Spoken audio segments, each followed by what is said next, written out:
Hello guys, welcome back to my channel Manisha blogs. আশা করি আপনারা দেশ এবং দেশের বাইরের থেকে যে যেখান থেকে দেখছেন সবাই খুব ভালো আছেন, সুস্থ আছেন। আর বন্ধুরা, আজকে আমিও বেশ ভালো আছি, কারণ দেখতেই পাচ্ছেন যে এমন একটা জায়গাতে চলে আসছি।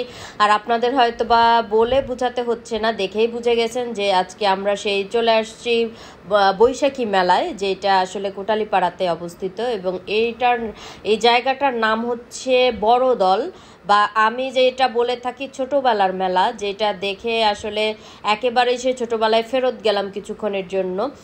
তো বন্ধুরা, আমরা মাত্রই নামলাম এবং সেই মেলার দিকে যাচ্ছি, এবং মেলা দেখতেই যাচ্ছি। দুপাশে সেই রাস্তার দুপাশে অনেক দোকান বসছে, কিন্তু এখনও কিন্তু আমরা মেলার কাছাকাছি আসতেই পারিনি।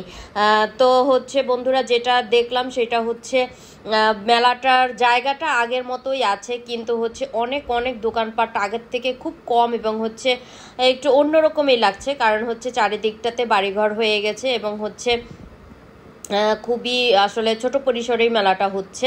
তো তারপরেও খুবই ভালো লাগলো। তো এই তো দেখতেই পাচ্ছেন, মেলার শুরুতেই কিন্তু কেনাকাটা শুরু হয়ে গেছে। আমার মেজো বোন অলরেডি সেই টিপ কিনতে বসে গেছে, এবং ওর কিন্তু টিপ খুব পছন্দ, যেটা আমি সেই গত বছর মেলার থেকেও কিন্তু ওর জন্য সেই টিপ কিনে নিয়ে এসেছিলাম। মেলা বলতে সেই নৌকাবাজ দেখতে যে গিয়েছিলাম।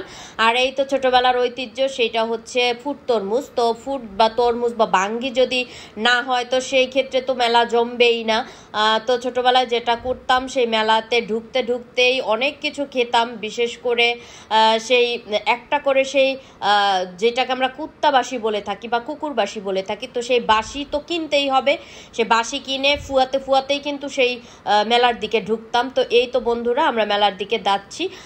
তো বন্ধুরা, মেলার শুরুতেই যেটা বলতে চাই, আপনারা যারা আমাকে আমার ভিডিও দেখেন, আমাকে ভালোবাসেন, আমার পাশে রয়েছেন, তো সবাইকে অনেক অনেক ধন্যবাদ।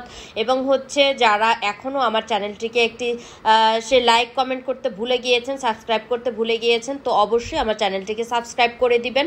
কারণ বন্ধুরা, আমি তো সবসময় বলেই থাকি যে আপনাদের ভালোবাসা, আপনাদের অনুপ্রেরণাই আমার পথ চলার পাথেয়, এবং আমি আশা করি আমি অনেক দূর এগিয়ে যেতে পারবো। তো বন্ধুরা, আপনারা এভাবেই আমাকে সাপোর্ট করতে থাকবেন, আমার পাশে থাকবেন। তো বন্ধুরা, চলেই আসলাম সেই মেলাতে ঢুকতেই যেটা চোখে পড়লো, সেই তাল পাখা। দেখেই বুঝতে পারছেন, ঐতিহ্যবাহী তালপাখা। গ্রামের মেলা বলতেই তালপাখা। তো তালপাখার সাথে সাথে কিন্তু এখানে সে বিভিন্ন রকমের চানাচুরের দোকান, বাদামের দোকান, বা বাচ্চাদের খেলনা। আর ছোটবেলা যেহেতু সেই মেলাতে গিয়েই আগে দেখতাম যে সে কোথায় মাটির জিনিসপত্র বা মাটির হাঁড়ি পাতিল বসছে। তো এই তো বন্ধুরা, ছোট্টবেলায় ফেরত আসছি, যে নৌকার থেকে শুরু করে সে পুতুল, আরও যা ঘোড়ার থেকে শুরু করে যা কিনতে পাওয়া যায়, তো ওগুলিই আসলে আমি এক গাদা আগে কিনে নিয়ে নিতাম। মনটা খুশি হয়ে যেত যে মাটির জিনিস আমি অলরেডি কিনে নিয়েছি, এবং খুবই খুবই ভালো লাগতো। আর যেটা সব থেকে বেশি সেল সেইটা পাখা, কারণ এখন এতটাই বেশি গরম পড়েছে। তো আপনারা তো দেখতেই পাচ্ছেন যে চারিদিকে এত দাবদাহ বা এত রৌদ্রের তাপ, তো সেহেতু সবাই কিন্তু একটা করে সে পাখা কিনে নিয়েই কিন্তু মেলাতে ঢুকছে। তো এবারে মেলার ভিতরে চলে আসলাম, ওই সেই বটগাছটা দেখা যাচ্ছে। তো ওই বটগাছের নিচেই মূলত সেই পানি বিতরণ হতো বা জল বিতরণ হতো, যেটা ছোটোবেলাতে দেখেছি। একটা করে বাতাসা এবং 1 গ্লাস করে পানি মানুষকে পান করাতো, এবং যেটা আমি দেখেছি আমার ছোটো মামাও কিন্তু মানুষকে হেল্প করতো, মানুষকে সেই পানি খাওয়াতো, এবং এই পিপাসা মেটানোর জন্য। তো এখানে সেই দেখতে পাচ্ছেন ট্যাটো চলছে, যেটা আমার ছেলে খুব আগ্রহ ভরে দেখছে কিভাবে ট্যাটো হচ্ছে। আর এটা কিন্তু এখন মেলা মানেই একটা অন্যরকম আনন্দ, সেটা ট্যাটো করা। তো যেটা শহরে হয়ে থাকে, এখন দেখলাম এটা গ্রামেও আসলে কম যায় না।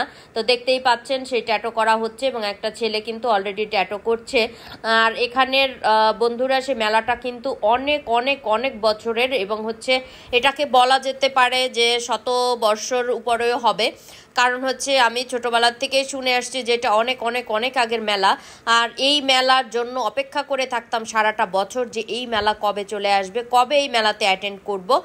তো এই তো দেখতে পাচ্ছেন, সে বটগাছের নিচেই কিন্তু এই দোকানগুলি বসছে, এবং এই দোকানগুলি যারা করে, ওনারা কিন্তু সেই দূর দূরান্ত থেকেই মেলাতে আসেন, এবং ওনারাও অপেক্ষা করে থাকেন যে এই মেলা জানা কথা যে খুব জাঁকজমক বা খুব তাদের বেচা কিনা হবে। তো সেই জন্যই কিন্তু তারা এই মেলাতে আগের থেকেই কিন্তু সেই দোকানপাট বসানোর জন্য তারা সেই জায়গা ঠিক করে রেখে যায় যে কে কোথায় দোকান দেবে। আর একটা বিষয় হচ্ছে বন্ধুরা, এই মেলাতে ছোটোবেলায় কতবার যে সারাদিনে এসেছি তার কোনো ঠিক নেই। সকাল থেকে সন্ধ্যা পর্যন্ত, যতক্ষণ সন্ধ্যা না হইতো ততক্ষণ পর্যন্তই কিন্তু এই মেলাতে ঘুরতে থাকতাম। তো বন্ধুরা দেখতে পাচ্ছেন আমার মেজ বোন এবং মেজ বোনের হাজব্যান্ড, ওরা কিন্তু সে পেঁয়াজু নিয়েছে এবং হচ্ছে সবাইকে সে খাওয়ার জন্য দিচ্ছিল, বা আমার ছেলেকে সাজছিল খাওয়ার জন্য। তো ওরা সেই খেতে খেতেই মেলার দিকে যাচ্ছে। আর এই দিকে দেখেন কত মাটির জিনিস নিয়ে বসছে, যেটা দেখে আসলে খুবই লোভ হচ্ছিল। কারণ হচ্ছে আমি ছোটোবেলাতে মেলাতে যাওয়া মানে হচ্ছে সে বিভিন্ন ধরনের মাটির সেই কড়াই, হাঁড়ি বা হচ্ছে আরও যা যা পাওয়া যায় চুলার থেকে শুরু করে সমস্ত কিছুই কিন্তু কিনে নিতাম।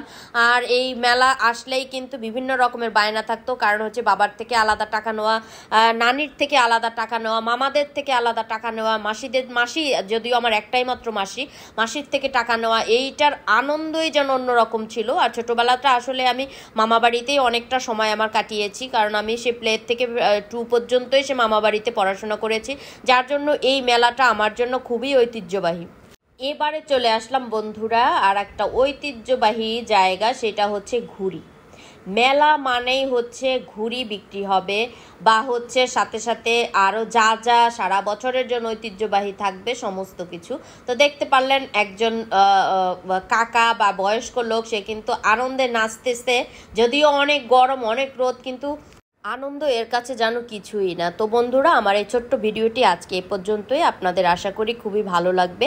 তো ভিডিওটি যদি ভালো লাগে অবশ্যই আপনারা একটি লাইক কমেন্ট শেয়ার করবেন এবং সাবস্ক্রাইব করে আমার পাশে থাকবেন। আর এই তো বন্ধুরা মেলায় আসছি, তো দেখেন এই যে ঘোড়া টোরা অনেক কিছুই কেনা হয়েছে। আমার মেজ বোন আমাকে ঘোড়া গিফট করেছে।